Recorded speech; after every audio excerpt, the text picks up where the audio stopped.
दोस्तों, क्या आपने कभी सोचा है कि हमारे नबी सल्लल्लाहु अलैहि वआलिहि वसल्लम को नबुव्वत 40 साल की उम्र में ही क्यों मिली?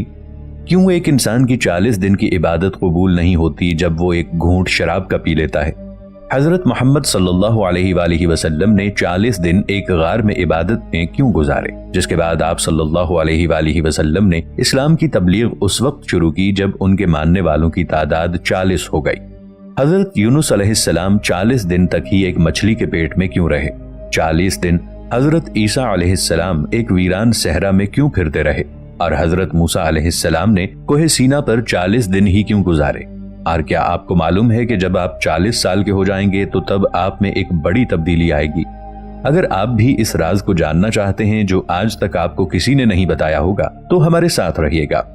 दोस्तों, ये मालूमात इस्लामी और निकोला टेस्ला दोनों के पॉइंट ऑफ व्यू पर मबनी है। अल्लाह ताला ने सबसे पहले इंसान को एक मुख्तसर वक्त में मिट्टी से तख्लीक किया। वो मिट्टी जिससे हजरत आदम अलैहिस्सलाम का जिस्म तख्लीक किया गया, उसको इस दुनिया से इकट्ठा किया गया था और तब हजरत आदम अलैहिस्सलाम का जिस्म मुबारक 40 दिन तक पड़ा रहा और उनका कद 40 मीटर था। जब हजरत आदम अलैहिस्सलाम को बीबी हव्वा के साथ जमीन पर भेजा गया तो जमीन पर उनकी नस्ल आबाद होना शुरू हुई और जब दुनिया की आबादी 40,000 अफराद तक पहुंच गई तो हजरत आदम अलैहिस्सलाम वफात पा गए। तो हमारी सबसे पहली तख्लीक से ही हमें 40 के इस नंबर का सामना करना पड़ा। क्या आपने कभी सोचा है कि एक बच्चा जब अपनी माँ के पेट में होता है तो उसके साथ क्या होता है? तो इसके बारे में एक हदीस पाक सल्लल्लाहु अलैहि वआलिहि वसल्लम में इरशाद है कि तुम में से हर एक अपनी माँ के पेट में 40 दिन नुत्फे की शक्ल में रहता है, फिर उतनी ही मुद्दत अलका यानी जमा हुआ खून, फिर उतनी ही मुद्दत मुदगा यानी गोश्त का लौथड़ा, फिर उसकी तरफ एक फरिश्ता भेजा जाता है जो उसमें रूह फूंकता है और उसे 4 कलिमात लिखने का हुक्म देता है, यानी उसका रिज़्क, उसकी उम्र, उसका अमल और ये कि वो बदबख्त होगा या नेकबख्त। यानी ये तमाम हालात एक खास तरतीब से होते हैं जिनमें सबसे पहले 40 सेकंड में जनीन यानी फेटस वजूद में आता है। हाथ और आंखें 40 दिनों बाद काम करना शुरू कर देते हैं। फिर 40 दिन बाद वो एक मुकम्मल बच्चे की सूरत इख्तियार कर लेता है और इन 3 मरहलों को मुकम्मल होने में टोटल 120 दिन लगते हैं और इस दुनिया में आने के लिए एक बच्चा 40 हफ्तों में मुकम्मल तैयार हो जाता है। यानी एक सेहतमंद डिलीवरी के लिए 40 हफ्ते बेहतरीन वक्त होता है। अब जबकि नंबर 40 हमारी पैदाइश से ही हमारे साथ है, तो अब सवाल यह है कि कायनात का इस नंबर से क्या ताल्लुक हो सकता है। इस बारे में मजीद जानने से पहले हम इस्लामी नुक्ता नजर से इस बारे में कुछ बातों को समझने की कोशिश करते हैं। दज्जाल जब इस दुनिया में खुरूज करेगा तो वो लोगों को 40 दिन बाद अपनी शक्ल दिखाएगा। हजरत इमाम मेहदी अलैहिस्सलाम जो दज्जाल को कत्ल करने में हजरत ईसा अलैहिस्सलाम की मदद करेंगे, तब उनकी उम्र 40 बरस होगी जब वो ज़ुहूर पाएंगे। आज भी दीनी उमूर के मनसब पर फायज होने के लिए 40 साल होना जरूरी है। इसी तरह तूफान नूह के बाद उनकी कश्ती 40 दिन बाद जूदी पहाड़ पर ठहरी थी। हजरत सुलेमान अलैहिस्सलाम और हजरत दाऊद अलैहिस्सलाम ने 40 साल तक हुक्मरानी की थी। इसी तरह मैथमेटिक्स का एक ऐसा गहरा राज अल्लाह ने इस कायनात में तख्लीक किया है जो 40 के नंबर के इर्द गिर्द घूमता है, जिसके बारे में मशहूर साइंसदान निकोला टेस्ला ने कहा था कि इसे महज एक नंबर नहीं कहा जा सकता जिस पर कायनात का निजाम रवां दवा है। लेकिन ऐसे रूहानी और साइंसी वाकयात को वो ढूंढने में नाकाम रहा था जिसका जिक्र कुरान करीम में मौजूद है। अल्लाह ने कायनात को एक पैमाइशी शक्ल में तख्लीक किया है और पूरी कायनात में जियोमेट्री और मैथमेटिक्स की एक हैरत अंगेज पैमाइश मौजूद है। इस बारे में समझने के लिए आप तस्बीह की तरफ ध्यान दें जिस पर अल्लाह का जिक्र किया जाता है, क्योंकि कई चीजों को एक खास तादाद में दोहरा कर मुकम्मल करना पड़ता है जबकि वो एक ही बार में मुकम्मल हो सकती हैं। हम दिन में 5 मरतबा नमाज पढ़ते हैं और हर नमाज के बाद 33 मरतबा अल्लाह का जिक्र करते हैं, तो अब ये सब बार बार क्यों दोहराए जाते हैं? तो इसका जवाब ये है कि ये एक पासवर्ड होता है। जिस तरह आप अपने फोन को अनलॉक करने के लिए स्क्रीन पर मौजूद नंबर्स को टाइप करते हैं। साइंसी तौर पर इसकी मिसाल निकोला टेस्ला की तहकीक में मौजूद है कि कैसे ये नंबर्स कायनात में एक वाइब्रेशन और फ्रीक्वेंसी का बायस बनते हैं। मिसाल के तौर पर निकोला टेस्ला ने अपनी जिंदगी को पूरी तरह इन नंबर्स के तहत तरतीब दिया था, क्योंकि उसका मानना था कि इस कायनात में एक खास एनर्जी मौजूद है और वो एनर्जी इन नंबर्स के दोहराने पर वजूद में आती है। लेकिन उसे ये मालूम नहीं था कि ये सब किस वजह से होता है। जब तमाम अजसाम किसी बाहरी कुव्वत की तरफ उभरते हैं तो उनमें आवाज की एक फ्रीक्वेंसी पैदा होती है।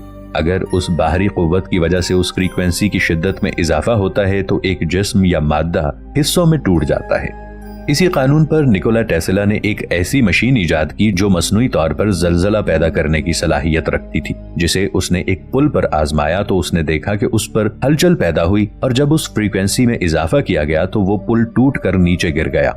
इसीलिए इन नंबर्स को बार बार दोहराना उस एनर्जी का पासवर्ड है जो हमें एक नामालूम समत से मिलती है। 40 साल की उम्र को पहुंचकर एक इंसान की अक्ल पुख्तगी हासिल कर लेती है और तब उसे अच्छे और बुरे में फर्क सब वाज़ेह तौर पर महसूस होने लगता है। यही वो उम्र होती है जिसमें वो सबसे ज्यादा जिस चीज का सोचता है वो है अपने वालिदैन के बारे में, क्योंकि तब वो खुद साहिब औलाद होता है और उसे वो एहसास शिद्दत से होने लगता है कि कैसे उसके वालिदैन ने निहायत मशक्कत से उसे पाला था। इस बारे में अल्लाह कुरान करीम की सूरह अहकाफ की दूसरी आयत में फरमाता है, उस माँ ने तकलीफ बर्दाश्त करके उसे पेट में रखा और तकलीफ बर्दाश्त करके उसे जना। हमल के 9 माह की तकलीफ और उससे बढ़कर वज़े हमल की तकलीफ 9 महीने यानी 40 हफ्ते। अब ये नंबर्स हमें सिर्फ नंबर्स नजर आते हैं। दाना बुजुर्ग कहते हैं कि कोई इंसान अगर 40 दिन एक अलग थलग कमरे में इबादत में मशगूल होकर गुजार ले तो अल्लाह उसके दिल और जबान से दानाई और हिकमत की नदियां बहा देता है। आप अल्लाह का जितना जिक्र करेंगे उतनी ही कायनात में मौजूद एनर्जी आपके इर्द गिर्द इकट्ठी होती जाएगी, और अगर आप 40 साल का भी सोचने पर लगा दें तब भी इस एनर्जी के फवायद नहीं जान सकेंगे। और 40 का ये हिस्सा जिसे अल्लाह ने तमाम इंसानों, जानवरों, पौधों, यहाँ तक के पानी के लिए भी एक राज का हिस्सा रखा है जिसको वही समझ सकते हैं जो समझना चाहें। ये 40 का हिस्सा इस्लामी तालीमात में एक अहम मकाम का हामिल है और सिर्फ इस्लाम ही नहीं बल्कि इसकी इफादियत के बारे में तौरात और इंजील में भी जिक्र मौजूद है। शायद जो बातें हमने बयान की हैं ये हिस्सा इससे भी ज्यादा ताकतवर हो। नाज़रीन, हजरत उमर रज़ियल्लाहु अन्हु के जमाने का मशहूर वाक़या है कि एक खूबसूरत औरत बाजमात नमाज पढ़ा करती थी। किसी नौजवान की नजर पड़ी तो उस पर आशिक हो गया। उसने औरत को मुलाकात का पैगाम भेजा। वो भी समझ गई कि ये शख्स फितने में मुब्तला हो गया है। वो औरत कामिलुल ईमान थी। कहने लगी कि मैं तुझे मुलाकात का मौका इस शर्त पर देने को तैयार हूँ कि तुम हजरत उमर रज़ियल्लाहु अन्हु के पीछे 40 दिन तक नमाज अदा करो और ये इस हालत में हो कि तुम्हारी तकबीर ऊला फात ना हो। उस शख्स ने इसे निहायत आसान काम समझते हुए नमाज बाजमात शुरू कर दी। अभी 12 रोज ही गुजरे थे कि उसमें तगय्युर आना शुरू हो गया। जब 40 दिन मुकम्मल हुए तो उस शख्स की काया ही पलट चुकी थी। अब उस औरत ने पैगाम भेजा कि तुम्हारी शर्त पूरी हो चुकी है, तुम आकर मुलाकात कर सकते हो। नौजवान ने जवाब दिया कि अब मेरी मुलाकात अल्लाह ताला से हो चुकी है, तुम्हारी मुलाकात की जरूरत बाकी नहीं रही। 40 दिन के चिल्ले का उस नौजवान पर यह असर हुआ। इसके बाद उस औरत ने इस वाक़े का जिक्र अपने खाविंद से किया और उसने सारा वाक़या हजरत उमर रज़ियल्लाहु अन्हु को सुना दिया। आपने फरमाया, सदक़ल्लाहु ताला, अल्लाह ताला ने बिल्कुल सच फरमाया, इन्नस्सलात तन्हा अनिल फ़हशाई वल मुनकर, बेशक नमाज बेहयाई और बुरे कामों से रोकती है, और फिर नमाज भी ऐसी जो अमीरुल मोमिनीन रज़ियल्लाहु अन्हु के पीछे अदा की गई हो। सुबहान अल्लाह, इसका क्या ही असर होगा। बहरहाल 40 के अदद का ये खास असर है। दोस्तों,